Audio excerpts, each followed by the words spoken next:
Assalamualaikum warahmatullahi wabarakatuh.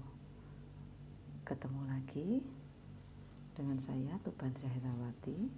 Kali ini akan menjelaskan terkait dengan akuntansi perusahaan dagang, yaitu sistem pencatatan persediaan perpejual.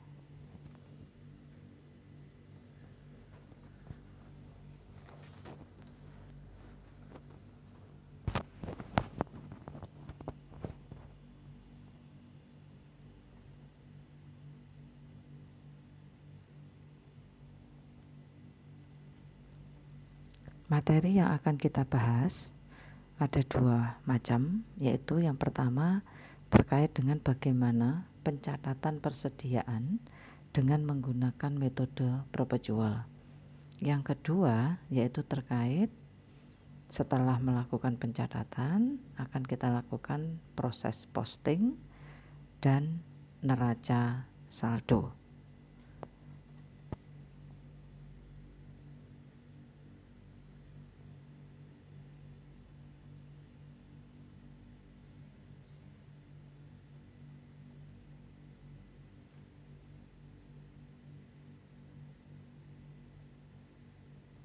Metode perpejual disebut juga sebagai metode buku, yaitu setiap ada persediaan yang masuk atau keluar selalu dicatat dalam pembukuan dengan menggunakan akun persediaan barang dagangan. Dalam metode perpejual ini, kita nanti tidak akan pernah menemukan akun yang terkait dengan pembelian, baik itu tentang beban angkut pembelian, potongan pembelian, retur pembelian, tidak ada semua.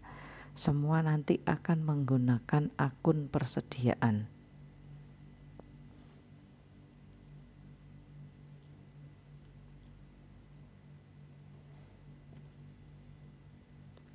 Jurnal saat dilakukan pembelian barang, yaitu dilakukan pada saat barang itu diterima.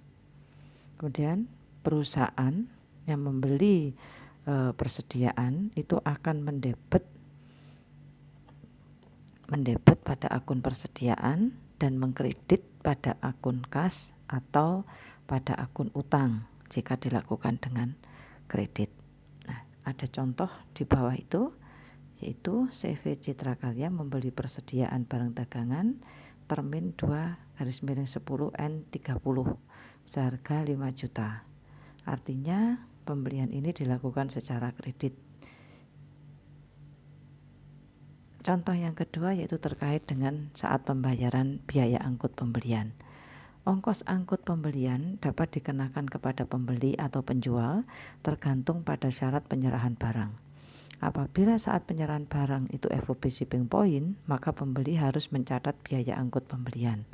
Apabila FOB destination, maka ongkos angkut pembeliannya menjadi tanggung jawab penjual. Jurnal terkait dengan biaya angkut pembelian nanti akan dilakukan dengan debit akun persediaan dan mengkredit pada akun kas. Contohnya ini membayar biaya angkut sebesar 325.000. Jurnal berikutnya yaitu terkait dengan retur pembelian. Retur pembelian dapat terjadi apabila barang yang dibeli tidak sesuai dengan pesanan atau barang rusak. Penjurnalan retur pembelian dilakukan dengan mendebet akun kas apabila tunai, utang dagang apabila kredit, dan mengkredit akun persediaan.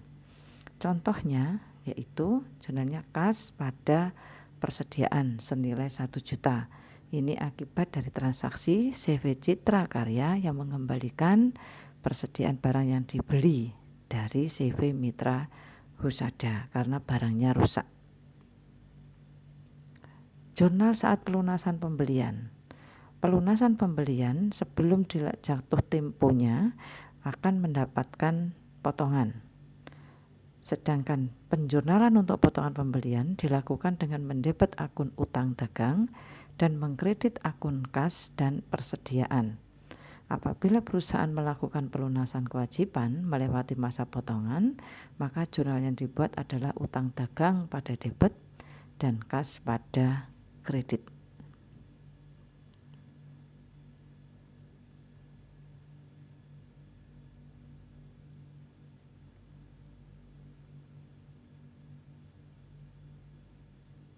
Contoh, PT Cita Karya membeli persediaan barang dagang kepada CV Mitra Husada dengan termin 2/10N30 seharga 5 juta. CV Citra Karya melunasinya pada tanggal 10 Maret.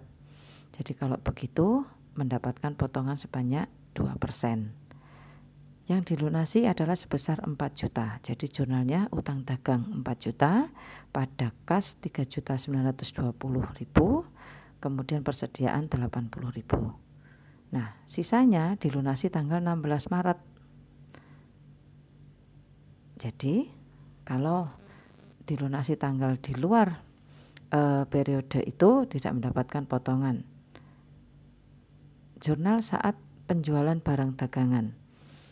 Ketika perusahaan menjual persediaan, maka terdapat 2 pencatatan, yaitu jurnal pertama yaitu kas atau piutang pada penjualan seharga jual, dan jurnal yang kedua terkait dengan akun HPP dan kreditnya adalah persediaan. Karena perusahaan berorientasi terhadap profit atau laba, nilai penjualan selalu lebih besar dari HPP-nya.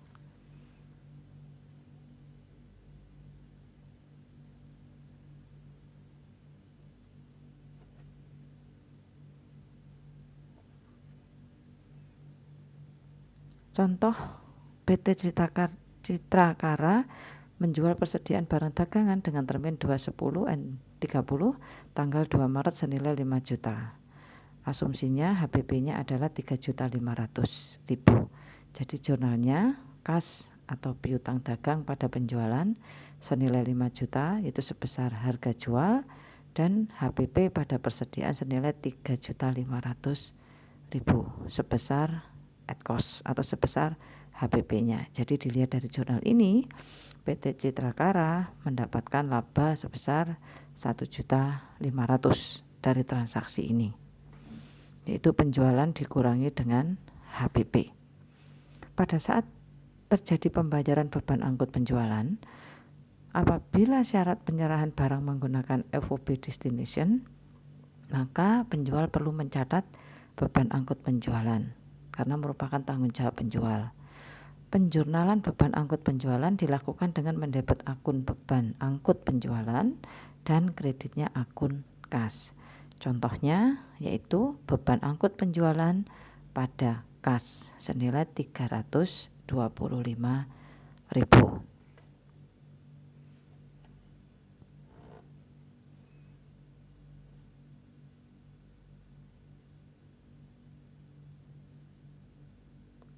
Jurnal saat terjadi retur penjualan. Saat terjadi retur penjualan, perusahaan menerima sebagian atau seluruh barang yang telah dijual kepada pembeli karena barangnya rusak atau tidak sesuai. Dalam jurnal retur penjualan ini terdapat 2 jurnal. Jurnal yang pertama yaitu dilakukan dengan mendebet akun retur penjualan dan mengkredit akun kas atau piutang dagang. Yang kedua yaitu jurnal dengan cara mendebet akun persediaan dan mengkredit akun HPP.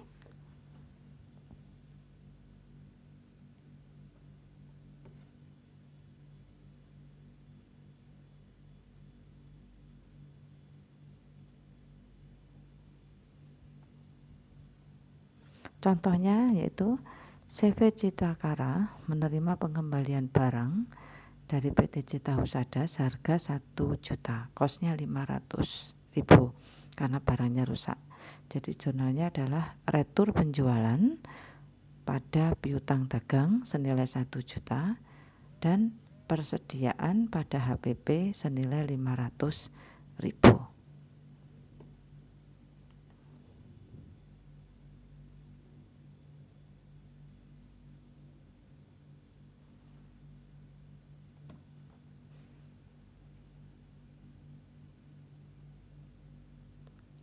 Jurnal saat pelunasan penjualan, yaitu potongan atau diskon penjualan diberikan apabila pembeli membayar atau melunasi utangnya dalam masa potongan.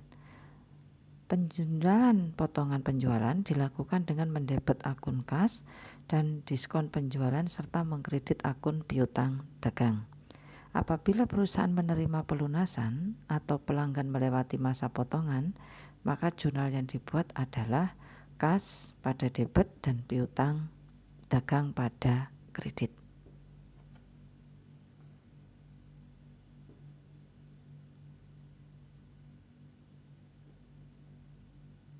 Contohnya, PT Citakara menjual persediaan barang dagang kepada CV Mitra Husada dengan termin 2/10 N30 tanggal 2 Maret seharga 5 juta. CV Mitra Husada melunasi utangnya pada tanggal 10 Maret. Nah, pada saat itu berarti dalam periode potongan mendapatkan potongan sebesar 80.000.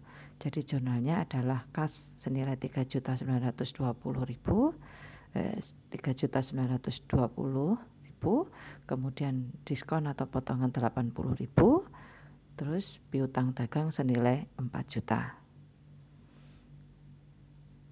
Kemudian apabila dilunasi dalam periode tidak mendapatkan potongan, proses posting dilakukan apabila kita sudah membuat jurnal, kemudian kita lakukan posting ke dalam buku besar, yaitu sekumpulan atau grup akun aset, liabilitas, dan ekuitas yang ada dalam suatu perusahaan.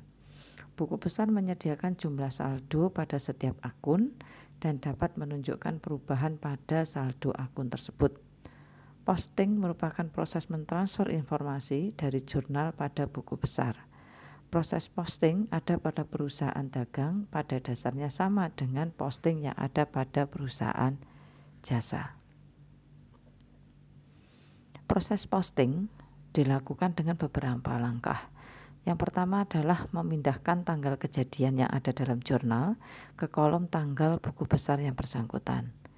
Yang kedua, memindahkan jumlah debit atau kredit yang ada dalam jurnal ke kolom debit atau kredit pada buku besar yang bersangkutan.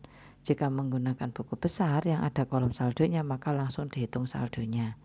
Yang ketiga, mencatat nomor akun, kode akun. Yang keempat adalah mencatat nomor halaman jurnal. Dan yang kelima adalah mengisi kolom keterangan pada buku besar dengan informasi yang sangat singkat. Berikutnya adalah pembuatan neraca saldo. Neraca saldo sebagai satu daftar yang berisi seluruh jenis nama akun, baik saldo total dari masing-masing akun secara sistematis dengan menggunakan kode akun yang tertera. Neraca saldo dapat digunakan sebagai patokan untuk melihat apakah terjadi kesalahan atau tidak pada saat posting.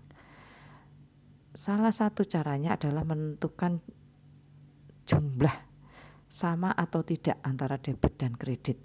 Apabila jumlahnya tidak balance, maka kemungkinan besar adalah terjadi kesalahan pada saat mencatat di dalam buku besar. Terima kasih.